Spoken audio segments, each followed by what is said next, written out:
Criminal भूत। एक समय की बात है, इंस्पेक्टर ब्रिजेश एक बहुत ही होनहार और बहादुर अफसर थे। वो बड़े से बड़े क्रिमिनल का एनकाउंटर करते थे। एक दिन उनका पाला साइको किलर राका से पड़ गया। वो उसके पीछे भाग रहे थे और राका भी तेजी से भाग रहा था, पर ब्रिजेश ने शॉर्टकट लेकर सामने आकर राका को गोली मार दी। मैं तुम्हें नहीं छोड़ूंगा इंस्पेक्टर, तुम्हें और तुम्हारे पूरे परिवार को मार डालूंगा। राका ऐसा कहते ही दम तोड़ देता है। उसकी लाश को शमशान घाट में दफना दिया जाता है। ब्रिजेश को बहादुरी का मेडल देकर सम्मान दिया जाता है। उसके परिवार में सब बहुत खुश होते हैं। आप तो हर महीने एक मेडल ले आते हैं, इतने मेडल कहाँ रखे हैं ये भी बता दीजिए। अरे मम्मी, पापा के मेडल्स के लिए एक नया कमरा बनवा देते हैं। कमरा नहीं, जिस स्पीड से भैया मेडल ला रहे हैं, मेडल्स के लिए हमें नया घर ही लेना पड़ेगा। उसी खौफनाक रात में राका वापस तो आता है, पर अब वो एक इंसान नहीं रहता। वो एक भयानक भूत बन चुका था। उसकी लाल आंखें और नुकीले नाखून देखकर कोई भी बुरी तरह कांप उठे। मैंने कहा था इंस्पेक्टर, मैं वापस आऊंगा। अब तुझे और तेरे परिवार को मुझसे कोई बचा नहीं सकता। अगली रात ब्रिजेश का भाई राजेश ऑफिस से घर की ओर लौट रहा था। तभी उसे ऐसा लगता है कि उसका कोई पीछा कर रहा है। राजेश पीछे मुड़कर देखता है तो कोई नहीं होता। तभी उसे एक अजीब सी आवाज सुनाई देती है। तू ही है ना उस बहादुर ब्रिजेश का भाई? आवाज सुनकर राजेश डर जाता है और कांपती आवाज में पूछता है, कौन है? तभी राका का भूत उसके सामने आ जाता है। मैं राका, जिसे तेरे इंस्पेक्टर भाई ने मार डाला। अब मैं तुझे मारूंगा। देखता हूँ तेरा बहादुर भाई तुझे कैसे बचाता है। राजेश के उस भूत को देखकर पसीने छूट जाते हैं। वो तेजी से भागने लगता है। तभी राका उसकी गर्दन पर हमला करता है और उसका सारा खून पी जाता है और तभी राजेश की मौत हो जाती है। अगले दिन ब्रिजेश अपने भाई को देखता है और फूट फूट कर रोने लगता है। किसने किया तुम्हारे साथ ये भाई? मैं अपने भाई को नहीं बचा सका। तभी ब्रिजेश की पत्नी पूजा को राजेश के हाथ पर नाखून से कुछ लिखा हुआ दिखता है। देखिए जी, देवर जी के हाथ पर कुछ लिखा हुआ है। ब्रिजेश हाथ पकड़ने लगता है। भाई तो गया, अब बीवी की बारी। राका। ब्रिजेश ये सुनकर सदमे में आ जाता है और उसके पैरों तले जमीन निकल जाती है। राका, ये सब राका ने किया है। मैं सोच भी नहीं सकता था कि वो वापस आ जाएगा। मैं उसे नहीं छोड़ूंगा। मुझे लगता है कि हमें पंडित जी को बुलवा लेना चाहिए। ये भूत प्रेत का मामला है, आपके बस की बात नहीं है। पूजा अगले दिन पंडित जी को फोन करती है और उन्हें घर आने को कहती है। राका घर की खिड़की से सब देख रहा होता है।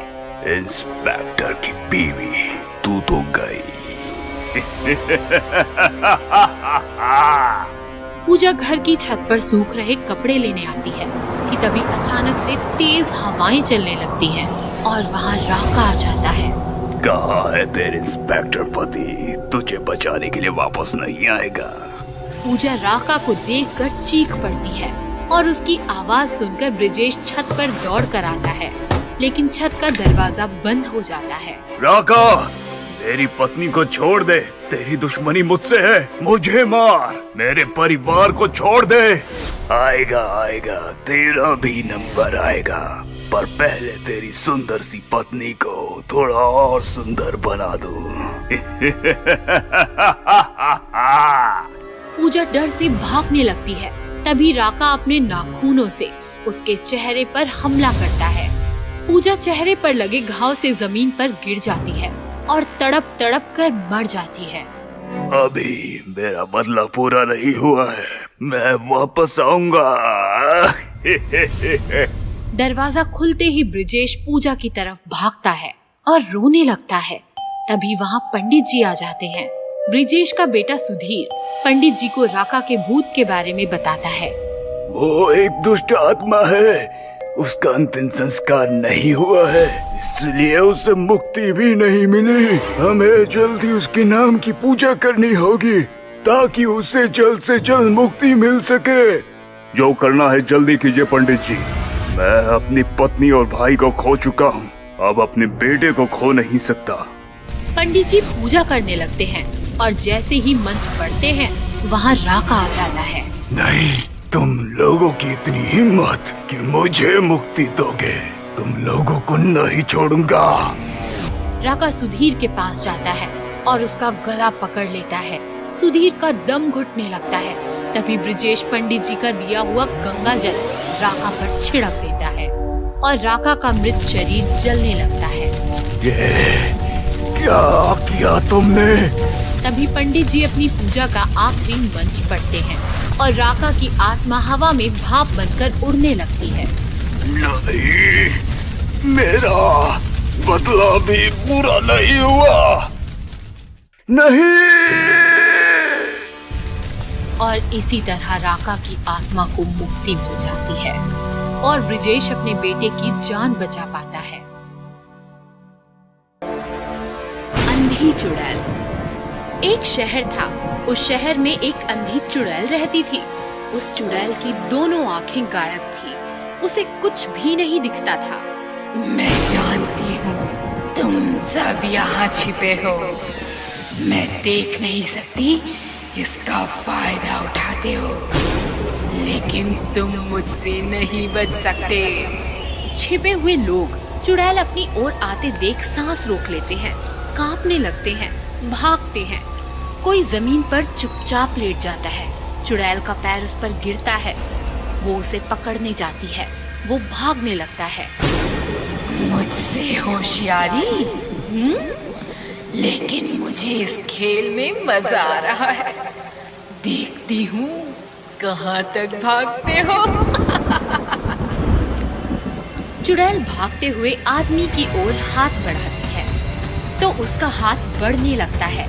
आदमी हाथ से बचने की कोशिश करता है, लेकिन चुड़ैल उसे पकड़ लेती है और अपनी ओर खींच लेती है। बड़े मिलखा बन रहे थे, अब भाग के दिखा। छोड़ो मुझे, बचाओ बचाओ। क्या क्या चाहिए तुम्हें? क्यों पकड़ा है मुझे? पहले तो मैं तुम्हारी आंखें नोच कर अपने आप को लगा लूंगी, फिर तुम्हें ले जाकर खा जाऊंगी। चुड़ैल उस आदमी की दोनों आंखें नोच लेती है। आदमी दर्द से चीखने लगता है। चुड़ैल वो आंखें अपने आप को लगा लेती है। अरे वाह, बड़ी अच्छी आंखें हैं तुम्हारी। मुझे तो बहुत साफ साफ दिख रहा है। चल, अब मेरे भोजन का समय हो गया। चल चल, घर चल। चुड़ैल आदमी को अपनी पीठ पर लादकर घर ले जाती है और उसे खा जाती है। चुड़ैल आंखें लगाकर देख तो पाती थी, लेकिन एक दिक्कत थी। उसकी लगाई आंखें सिर्फ 24 घंटों तक ही काम करती थी। 24 घंटों बाद आंखें खराब हो जाती और चुड़ैल फिर से अंधी हो जाती थी। फिर क्या था, अंधी चुड़ैल फिर मार्केट जाती और किसी आदमी की आंख नोचकर फिर से नई आंखें लगा लेती। फिर पूरे मार्केट में चुड़ैल का आतंक फैल जाता है और दुकानदार मार्केट बंद करने का निर्णय लेता है। भाइयों, वो अंधी चुड़ैल रोज आ रही है और किसी ना किसी को उठा के ले जाती है। डर के मारे कस्टमर्स भी मार्केट में नहीं आ रहे। क्या किया जाए? जब तक चुड़ैल का कोई इलाज नहीं होता, हमें मार्केट बंद करना होगा। हाँ, हमें मार्केट बंद करना ही होगा। इस प्रकार दुकानदार मार्केट बंद कर देते हैं और पूरे मार्केट में सन्नाटा छा जाता है। रात होती है। चुड़ैल मार्केट आती है तो मार्केट में कोई भी नहीं होता। चुड़ैल बहुत ढूंढती है पर उसे कोई भी आदमी नहीं मिलता। लगता है मार्केट बंद करवा दिया है। अब मेरा क्या होगा? मुझे आँख और खाना कैसे मिलेगा? चलो ढूंढती हूँ, कोई ना कोई तो मिल ही जाएगा। चलते चलते चुड़ैल एक हॉस्पिटल में पहुंचती है। चुड़ैल को देखकर सारे लोग इधर उधर भागने लगते हैं। चुड़ैल डॉक्टर के केबिन में आती है। डॉक्टर कांपने लगता है। क्या चाहिए तुम्हें? तुम्हारी आंखें चाहिए। ऐसा कहकर चुड़ैल डॉक्टर को पकड़ लेती है। छोड़ दो मुझे। तुझे छोड़ा तो मुझे आंखें कैसे मिलेंगी? हाँ, मैं दूंगा तुम्हें आंखें। मैं आंखों का डॉक्टर हूँ। ओह ठीक है, मैं रोज आऊंगी। मुझे दो आंखें और खाने के लिए एक मरीज भी चाहिए। अगर गद्दारी की तो मुझसे बुरा कोई नहीं होगा। ठीक है, मुझे छोड़ दो। चुड़ैल डॉक्टर को छोड़ देती है। डॉक्टर चुड़ैल को 2 आंखें देता है और चुड़ैल एक मरीज पीठ पर उठाकर चली जाती है। इस तरह चुड़ैल रोज डॉक्टर के पास आती। डॉक्टर किसी मरीज की आंखें निकाल कर चुड़ैल को लगा देता और मरीज चुड़ैल को सौंप देता। एक दिन डॉक्टर का साइंटिस्ट दोस्त डॉक्टर के पास आता है। डॉक्टर, मैं मृत्यु के बाद अपनी आंखें हॉस्पिटल में दान करना चाहता हूँ। उसकी फॉर्मेलिटीज पूरी करने के लिए मैं यहाँ पर आया हूँ। अरे तुम यहाँ क्यों आए?